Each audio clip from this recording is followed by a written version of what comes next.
MacBook Air M1 2020. Será que esse cara está envelhecendo bem e ainda é uma escolha para 2025? Depois da vinheta eu conto essa história.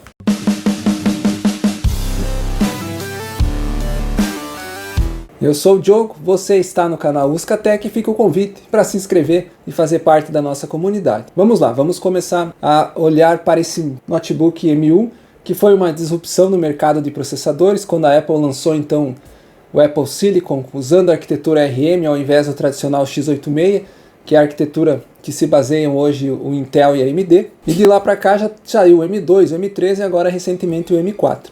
Mas nós ainda encontramos o M1 no varejo brasileiro, não mais no site da Apple, lá nós temos apenas o M2 em diante, mas outras lojas do varejo você ainda consegue comprar o M1 novo. As principais características dessa máquina de entrada, tem alguns outros modelos, mas o mais comum é você encontrar essa aqui. É o processador M1, 8 GB de memória RAM, 256 de armazenamento em SSD. Essa questão é um pouquinho delicada, depois nós vamos falar um pouco mais sobre para quem pode ser ou não pode ser essa máquina, mas nós sabemos hoje que 8 GB, dependendo do que você vai fazer, é pouco. 256 de armazenamento, então nem se fala, realmente é pouco. Mas é assim que essa máquina está vindo, e até outras marcas estão entregando ainda notebooks em 2024, agora virando 2025, com apenas 256 de armazenamento e muitas vezes também apenas 8 GB de RAM. Essa prática tende a mudar com o passar do tempo. Mas olhando para a máquina, 8 GB dependendo da situação é pouco, mas ela faz um excelente trabalho, porque ela usa o swap, ou seja, a sua área de troca, ela usa parte do SSD como área de troca de memória, mas como está tudo no mesmo socket, então é um swap rápido. Vou falar um pouco mais depois sobre para que eu tenho usado ela aqui. Eu percebo que ela usa lá 3, 4 GB de área de troca, de swap, usando o SSD, e você acaba não percebendo isso. Porque o sistema operacional, além de otimizar bem isso, é uma área rápida, né? Nós estamos falando de um SSD aqui com bastante performance, então acaba facilitando e salvando o uso da máquina em muitas ocasiões. Além disso, ela vem apenas com 2 USB-C aqui na parte esquerda e um conector P2 para saída de áudio na parte direita. Nesses 2 USB-C, um deles você vai usar para carregar e outro provavelmente você vai colocar um hub, como esse aqui, por exemplo, onde você vai ter outras saídas USB, aqui eu tenho cartão de memória, e também uma saída HDMI. Então essa máquina permite apenas um monitor para você conectar via DisplayPort na USB-C. Um outro ponto interessante é que nós temos hubs USB-C agora que estão vindo com slot NVMe, ou seja, você usa o hub USB-C para colocar um segundo monitor, para plugar um mouse, alguma outra coisa, e ainda pode ter um NVMe aqui, mais 256, 512 e 1 TB, para usar como um externo, expandindo o seu armazenamento. Então, dependendo do caso, isso pode ser uma alternativa, porque não tem como fazer upgrade nessa máquina. Então, detalhe que você compra ela 8 GB e 256, não tem opções de fazer upgrade. Vamos falar dos preços. Pelo menos olhando o que nós temos hoje, os preços mais em conta que eu encontrei foi na casa de 5,5. Então, pela nossa percepção, olhando essas máquinas, olhando os modelos novos, nessa faixa de 5, 5,5, ela é realmente uma máquina bem interessante. Então pode ser um fator para você, depois nós vamos comentar mais um pouco sobre isso. Mas ela é uma máquina que a Apple capricha no design, a questão da tela, você sente no olhar a estrutura que o material é feito, quando você levanta a tela aqui, você percebe que realmente é uma máquina muito bem trabalhada, com teclado iluminado, o trackpad é bom, a qualidade do som é bom, a tela então é muito boa. Temos aqui uma tela de retina de 13 polegadas, então realmente é bem interessante. Acima disso, hoje em dia, eu acredito que já não vale muito a pena por questões de você pegar uma geração mais nova. Então se você for pagar lá o 799, você já pode encontrar uma versão com M3, com M2, pelo menos o M2, o M4 está vindo aí agora, então tem que se avaliar isso. Mas nessa casa de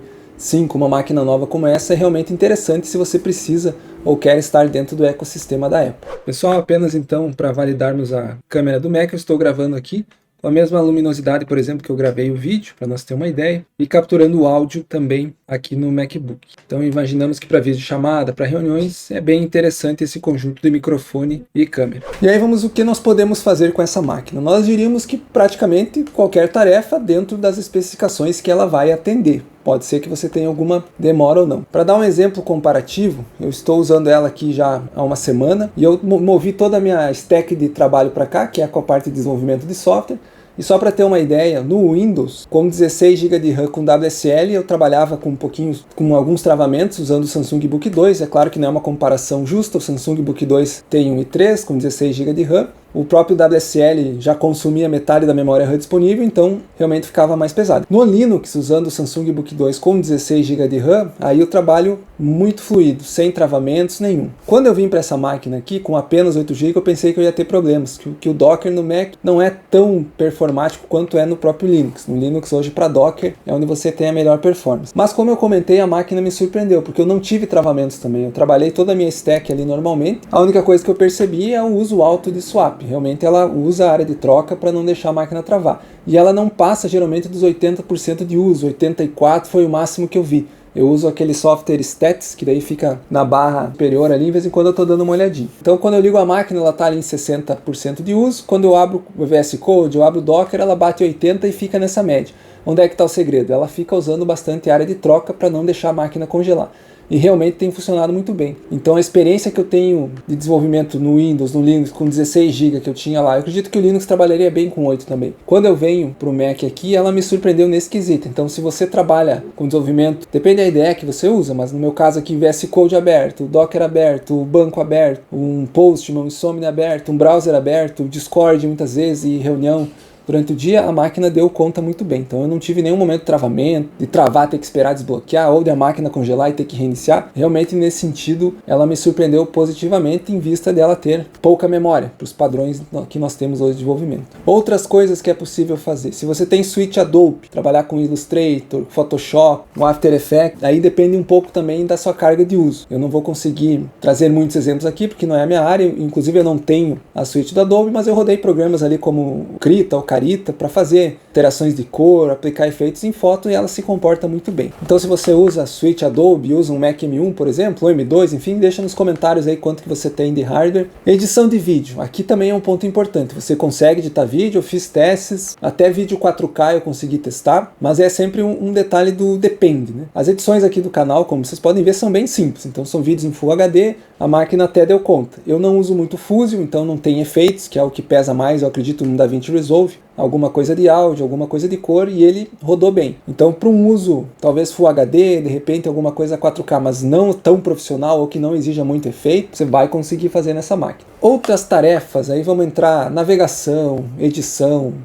Word, Excel, perfeitamente essa máquina atende, inclusive com o que ela tem de memória. Vale também um ponto importante para a bateria, nós comentamos, né, que a Apple fez uma disrupção no mercado trazendo esses processadores ARM, então mesmo quando você instala um aplicativo x86, a camada do Rosetta faz a conversão para RM e consegue conversar com o processador de uma maneira que você não percebe, você não sabe se está rodando em RM ou se está rodando na camada do Rosetta. Então isso é interessante. A Intel e a AMD também estão trabalhando para ter processadores com mais eficiência energética, porque esse cara aqui, ele realmente tem uma eficiência energética muito interessante. A Apple promete lá bateria de até 18 horas, se você olhar nas especificações. Eu não consegui isso. Os testes que eu fiz, eu tive em média 4 a 5 horas de bateria, mas com um adendo. Brilho da tela no máximo e usando o meu trabalho normal ali de programação, onde eu uso bastante CPU, às vezes bastante GPU porque eu estou em reunião, etc. Então o meu uso normal aqui com Docker rodando o tempo inteiro, às vezes mais de um inclusive, VS Code aberto, aquele stack que eu comentei, Insomnia, DBWeaver, Discord, browser, enfim, entre 4 e 5 horas de bateria com o brilho no máximo. Aí saliento inclusive que é bem interessante você trabalhar um turno sem precisar carregar ele. Mas se você trabalhar com brilho automático, brilhos menores e não tarefas tão pesadas assim, você tem relatos aí do pessoal 8, 10, 12 horas de bateria, vai depender muito. Esse Mac está com 2 anos de uso, então a bateria dele já não é 100%, então ele tem aguentado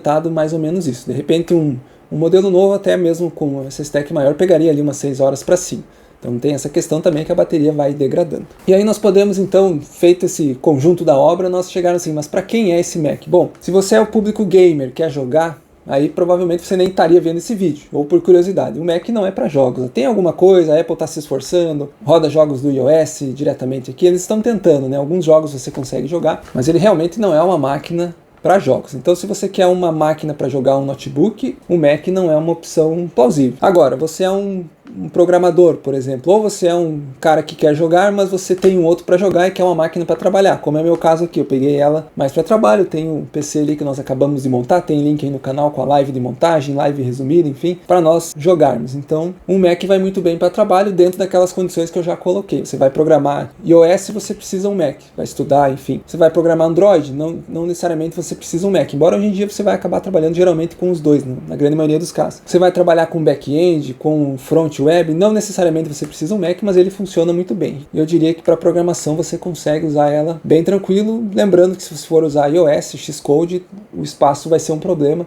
E aí você pode olhar opções de expansão desse espaço. Se você é um designer, a tela dele é muito interessante. Inclusive tem um amigo que é fotógrafo profissional e ele usa Mac, e a tela do Mac é para ele calibrar suas fotos. Então a tela de retina dele é realmente muito bonita, muito boa. Então é uma opção plausível. Aí vem a questão do que você usa, se é suíte Adobe, quanto precisa de memória, os trabalhos que você faz, você mexe com vídeo 4K, por exemplo, mexe com imagens muito pesadas, aí tem que avaliar quanto de RAM você precisa na plataforma Adobe, mas até deixei no comentário anterior o pessoal comentar quem usa, para deixar aí de informação para quem está olhando essa máquina. Edição de vídeo nós também comentamos, se você é um editor depende muito se é profissional ou é mais aqui, como no meu caso, que é mais para o canal, coisas menores, ela consegue fazer. Coisas muito profissionais, talvez você tenha gargalos na máquina por questão da memória. O processador até não é tanto problema. A GPU também é boa, não é magnífica, mas é uma GPU que vai conseguir entregar bem para edição, mas se for coisas muito profissionais, muito vídeo 4K, muito efeito, talvez você tenha gargalos. De repente você precisa de uma máquina mais forte. Outros trabalhos, edição de texto, de planilhas, navegação na internet, para assistir vídeo,